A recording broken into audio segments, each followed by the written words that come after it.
17 years old, I felt like I had arrived. Finally, I'm an adult. I can do whatever I want. It felt like I've seen everything I wanted to see. This is my life. Youth. That period in our life when we are transiting from the face of nonchalance to the realization that life just got real. But youth, that period of hope when we take the most risk because we still believe we have time. It's also that period where we're always afraid to leave. In Nigeria, you see people at 60 years old still saying, we're youth leaders. At 60, youth leaders. At 50, youth leaders. There's something about youth that makes it important for people to want to associate with being young. Leadership, taking responsibility. One of our major crises in Nigeria and Africa is the challenge of leadership. Because over a period of time, we've not had leaders with quality leadership. So what we have are occupants of office, not leaders. And that is where the challenge is. Who will take leadership? Who are the next generation of leaders? Change. Action. How do we get to that point of change? Now, one of my foremost mentors in community organizing, Marshall Gans, will say, young people have an almost biological destiny to be hopeful. In 2009, myself and some of our colleagues from University of Jos went to the National Assembly in Abuja. At that time, there was a Constitution Review Committee set up to amend the Constitution. And we sent our best representative to speak and present a memorandum. We had one demand: to reduce the age to run for office in the Constitution. And he was speaking and saying, oh, this is time for young people to take over. Our Constitution is not inclusive. We need a Constitution that promotes inclusion. We can't talk about leadership if the largest population, young people, are not in government. We want the Constitution to be amended. And he was speaking and vibrating. I was on my seat and I'm feeling him, because I'm like, yes, we are making our point. Then I look at the table, the panel, the lawmakers there were just looking with, most of them with so much disinterest, like, what is this young man saying? Then one of them, he had this candy in front of him. He opens it, puts it in his mouth. He's like, you say you want to change constitution. Now, just that alone will kill your zeal. Whatever passion you have, you start falling. Say, yes, yes, yes, yes, honorable, we're here. It's time for you to, you go and wait. Wait for your time. You cannot change the constitution. But thank you for making presentation. Just submit your memorandum. Now already you're feeling like a failure. Like, if at this point they're telling you all this presentation, this your journey to Abuja was for nothing. So we left feeling a bit dejected. Hope. Now hope is that undying spirit that guides you through a journey to achieving purpose. So in 2012, National Assembly set up another Constitution Review Committee to amend the Constitution. And we went again. This time around, they said we're changing tactics, not just Yaga Africa going to make presentation. Let's get other youth groups. So we went to 6 geopolitical zones, got youth groups together, and we went to each public hearing in the 6 geopolitical zone, making presentations saying we want to reduce the age to run for office, amending the Constitution. We did all we could. We made the noise. We got funds, invested monies into that. When the committees came back to Abuja, the Senate did not even recognize our presentation in the assembly. When they are listing items, people that presented, youth was not even mentioned. What? All our trips to 6 geopolitical zones, the House of Reps recognized it, but they did not vote in support. 2 times we have failed. One goal: reduce the age to run for office. Now in 2016, we said this time around we're changing tax. So we have tried as an individual group, it did not work. We tried CSO movements, getting organizations, it did not work. This time around, we're going to build a movement. We're going to get young people to drive this process. We're going to make it trend. And that became the story of Not Too Young to Run. First, get a fancy hashtag, Let it start to trend. People start asking questions. What is not too young to run? What does this mean? And basically, we didn't want to tell people, oh, it's about amending constitution. No, people don't really want to hear all those technicalities. Just tell them it's about you taking over leadership. Are you not tired? You're the majority of the population. Why are you not in government? Now, in 2015, after the elections, we had done a national assessment and we found out that out of the 1,558 offices that they contested the elections, only 60 offices were won by young people in a nation with over 50% of the population are young people. Now, that for us was injustice. And we identified lawmakers to sponsor the bill at the Senate and the House of Representatives. This time around, a different approach. Get champions in the House to lead, come from outside, do your advocacy, go for all your meetings, make a movement. 2016, United Nations adopted Not Too Young to Run as a global movement. We went global. Now it was not just about Nigeria anymore. But the National Assembly in 2017, we heard the committee in Lagos threw the bill out. Why? We got wind about that.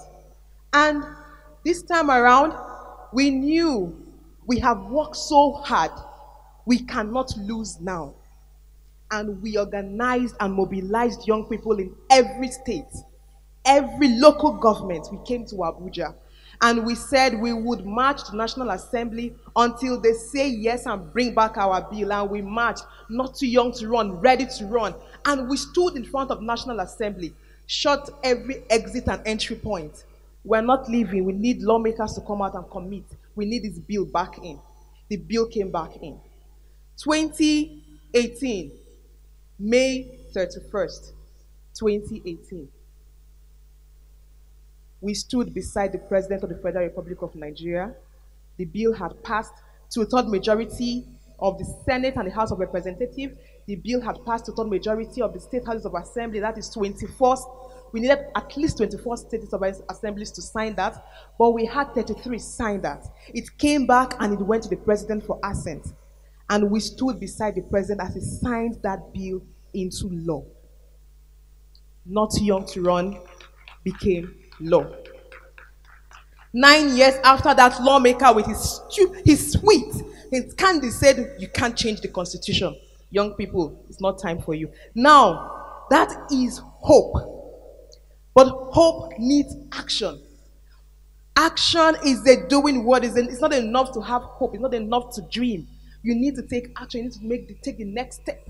And in 2017, the word youthquake was identified as the word of the year. And it basically means young people influencing social, political, and cultural change. And we've seen that emergence in Nigeria. Young people leading, at least in entertainment, in technology, in entrepreneurship, but politics, we still have a vacuum. And every decision is influenced by political decision. Every aspect of our lives, they are influenced by political decisions. And we need to get on that table where decision making happens. And that was the drive for Not Too Young to Run. So 2019 elections, we saw a difference. We had over 103 young persons who won their elections. That was an increase from 60 we had in 2015. That was progress to us. But it did not stop there. Because the reduction of age reduced the age to run for office for the House of Representatives and the state assemblies to 25. We have 22 under 30-year-olds who won their elections in the state houses of assembly. So currently we have people between 25 and 30 in that occupying seats in state houses of assembly. But it did not stop there. We have 4 states with young speakers under 35-year-olds as speakers of their state houses of assembly, and 20 under 35-year-olds as principal members of their state houses of assembly. This has never happened before. Now, idea to me is like Gary. If all you do is chew on it, you would constipate.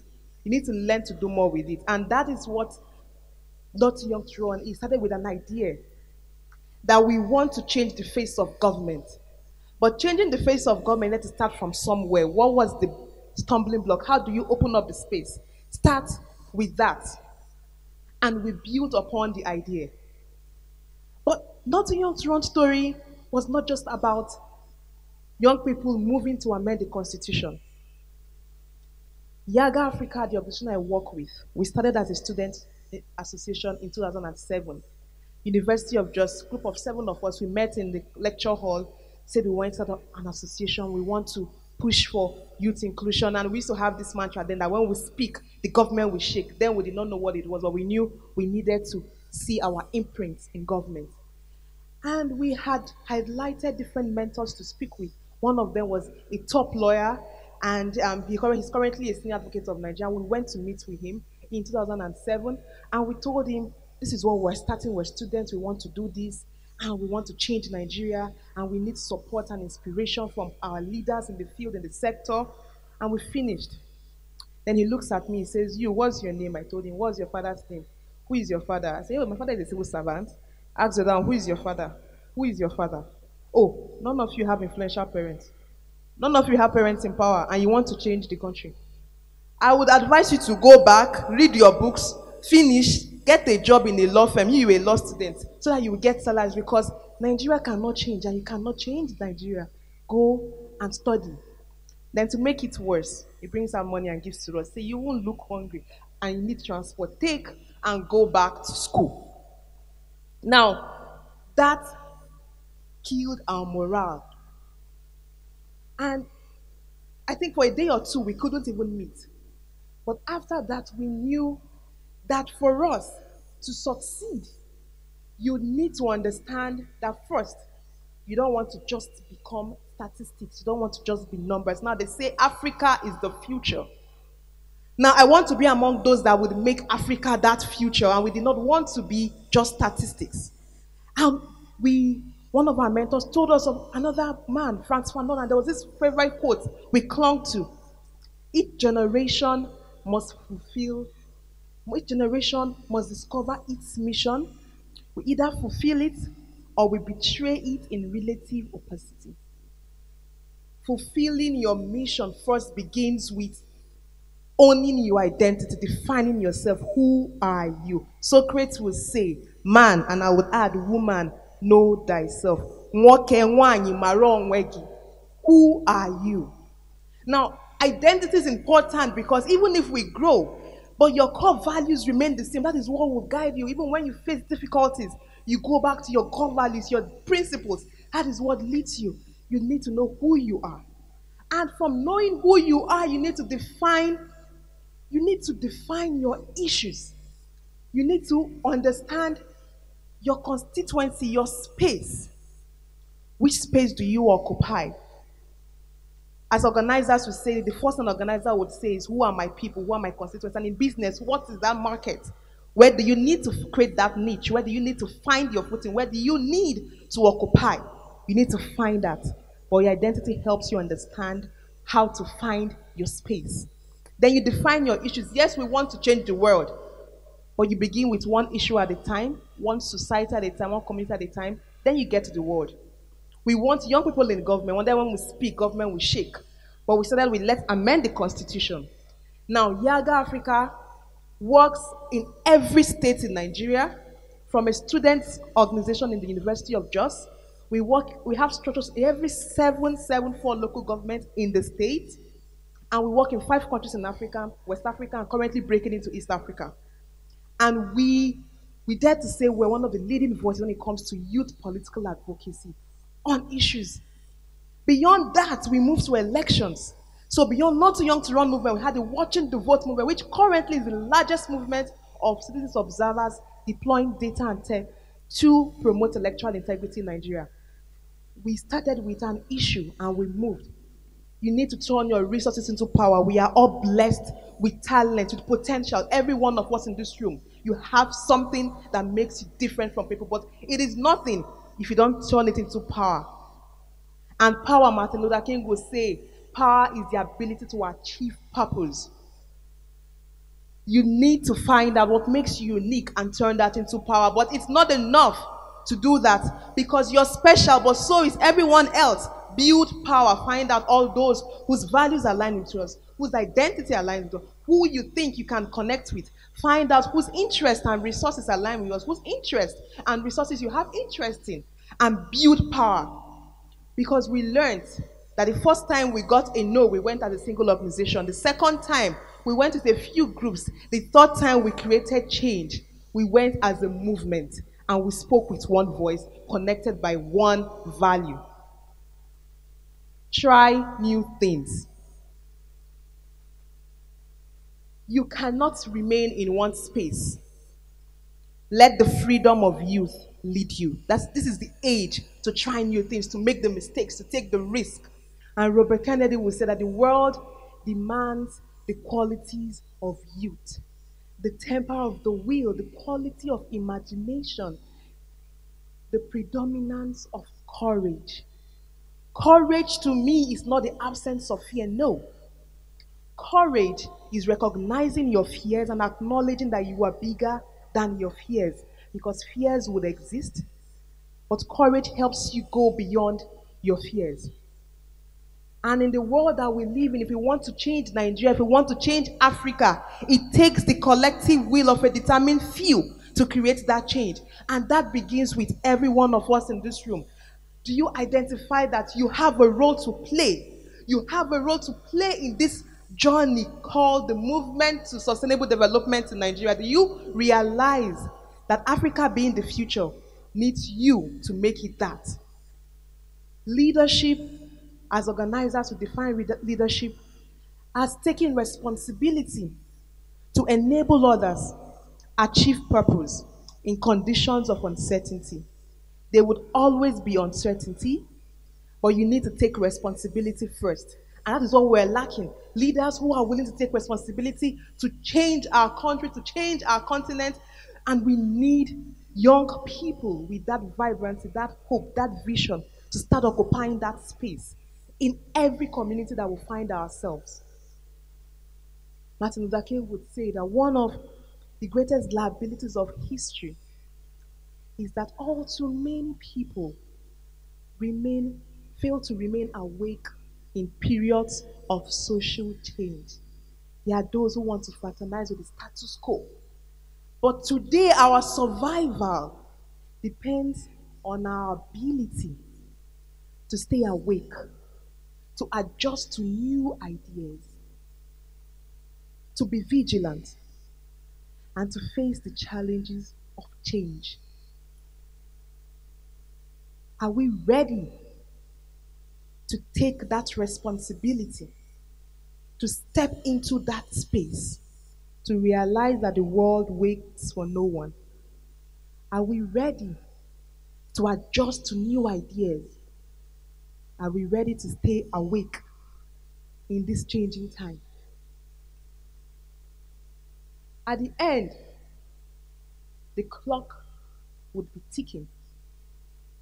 It depends on how many of us would hear the cock crow to know that it is time to wake up, to realize that it is time to step out of our comfort zone, to realize that the world would not wait for any one of us. We need to take action. We need to step into that leadership space.